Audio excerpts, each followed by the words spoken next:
प्यारे मित्रों, 72,825 के मानक को लेकर के चर्चा हो रही थी अभी कल की ही तारीख में। मानक क्या होना चाहिए, इसके लिए मानक क्या होना चाहिए? मानक यही होना चाहिए कि एकेडमिक रहे और एकेडमिक के हिसाब से ही नियुक्ति हो। दूसरा मानक ये लोग ये बनाना चाहते हैं जो याची बन के आए हम उन्हीं को नियुक्ति दे के मामले को क्लोज करें। मैटर अब देखिए 2-2, 3-3 हो गया है। जब से ये राजस्थान वाला डिसीजन आया, उसको लोगों ने, मेरे चैनल ने हमेशा बायो किया, बताया आपको कि यूपी पे इस पर कोई असर पड़ेगा नहीं। राजनीति वाले ज़रूर राजनीति करते रहते रहे, बीएड को कोई बाहर करने नहीं जा रहा है। फ़िलहाल बीएड डिग्री धारकों को बाहर करने का एक बड़ा रिस्क होता है, समझ रहे ना। बीएड को जब एंट्री दिया उस समय से बीएड वाले एक मुश्त होकर के भारतीय जनता पार्टी को वोट करने लगे। ठीक है, अब पता लगा कि बीएड को बाहर कर दिया जाएगा तो फिर भारतीय जनता पार्टी को वोट कैसे मिलेगा? जाहिर सी बात है कि भारतीय जनता पार्टी चुनावी वर्ष में इस प्रकार का रिस्क नहीं उठाना चाहेगी। और अभी आपको बहरहाल किसी प्रकार की कोई ख़तरा नहीं है। राजस्थान में भारतीय जनता पार्टी ने इस बात का ऐलान कर दिया है कि हमारी सरकार आते ही बीएड को हम फिर से एंट्री दे देंगे भर्तियों में। जाहिर सी बात है कि बीएड के विषय में भाजपा की सोच अच्छी है और भाजपा के कारण से ही एंट्री मिल पाई बीएड वालों को अस्थायी रूप से प्राइमरी भर्ती में बीटीसी। और भाई अब देखिए, कोई भी हो अगर उनके हक की नौकरी परिश्रम से ले रहा है तो उनको तकलीफ़ होती है। बिहार में आप लोगों ने नहीं देखा क्या? बिहार में जिस तरीके से वहाँ पे जिस तरीके से किया गया वो तो आपके भी सामने था, आपने भी देखा बिहार में किस तरीके की बदमाशी की गई।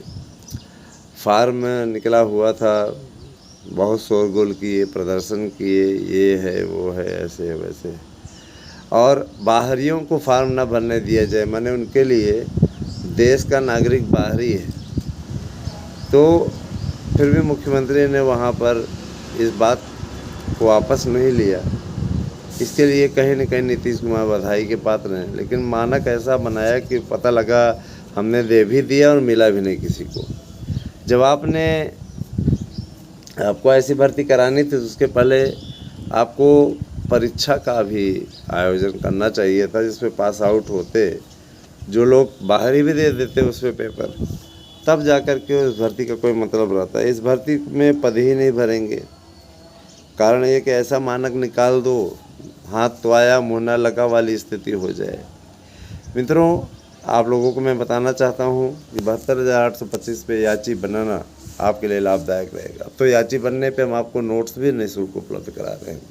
जितने याची हैं उन्हें निःशुल्क नोट्स उपलब्ध कराया जाएगा। तो ये आपको तय करना है, जल्दी तय करिए। ज़्यादा समय आप लेंगे अपना, आप स्वयं नुकसान करेंगे। मैं बार बार ये चीज़ कहते रहा हूँ। और एक बात मैं और बोलूँगा कि आप सभी से मेरा विशेष अनुरोध है, टीजीटी, पीजीटी और साथ ही साथ अन्य भर्तियों के लिए कैलेंडर बहुत जल्दी ही आ जाएगा। चाहे आपका टीजीटी हो, चाहे प्रवक्ता हो, और चाहे आपका ये जो अभी आप लोगों ने देखा होगा भर्तियों की अपडेट, आपका एलटी भी आपका आने वाला है। तो अगर देखा जाए तो कहीं न कहीं बीएड बेरोजगारों के लिए और जो हमारे अन्य आवेदक हैं जिन्होंने एमए इत्यादि कर रखा है, उनके लिए आखिरी अवसर रहेगा। क्योंकि इसके बाद बीएड कंपलसरी होने जा रहा है, सब में बीएड आपका अनिवार्य होने जा रहा है, समझ रहे हैं ना। बीएड आपका होना ही चाहिए, चाहे आप प्रवक्ता का फार्म भरें, चाहे टीजीटी का फार्म भरें, बीएड आपका अनिवार्य हो जाएगा, इसमें कोई दो राय नहीं है। क्योंकि बिना बीएड के आप देखिए, केवल उत्तर प्रदेश एकमात्र ऐसा राज्य है जहाँ पे एमए करने वाले फार्म डाल देते हैं, समझ रहे हैं ना। पीजीटी में बीएड भी अनिवार्य हो रहा है अगली भर्ती से, अगले विज्ञापन से। तो कहीं न कहीं रही बात पदों की संख्या, तो देखिए पदों का अधियाचन तो आके रखा हुआ है, लेकिन शासन की मंशा साफ सुथरी नहीं दिख रही है। शासन के अधिकारी लगातार पदों को जोड़ने से इनकार कर रहे हैं। उन पर दबाव बनाने की आवश्यकता है। एक बार प्रतियोगी संगठन सब लामबंद हो करके निश्चित रूप से नया आयोग बनने के बाद प्रदर्शन करें, जिससे कि पदों की संख्या जुड़वाई जा सके। बिना जुड़वाए तो कुछ होना नहीं है, याद रखिएगा।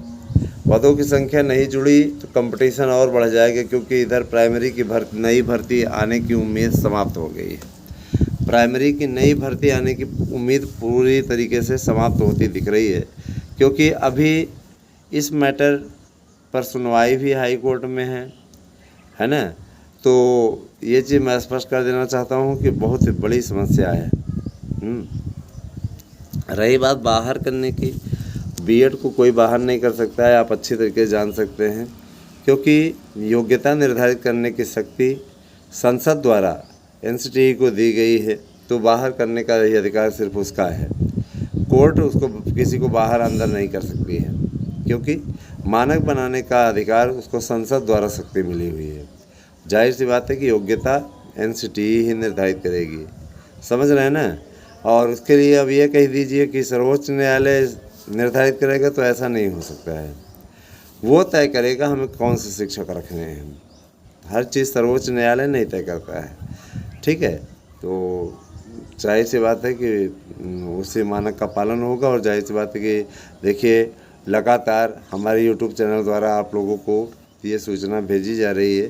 तैयारी आप लोग तेज़ कर दीजिए। अब आप लोगों की भर्तियों की रफ्तार तेज़ होगी। देर करेंगे आपका अपना नुकसान है, उसमें हम लोग कुछ नहीं कर सकते हैं। बने रहें और 92 19 16 67 52 पे व्हाट्सएप करें। Thank you.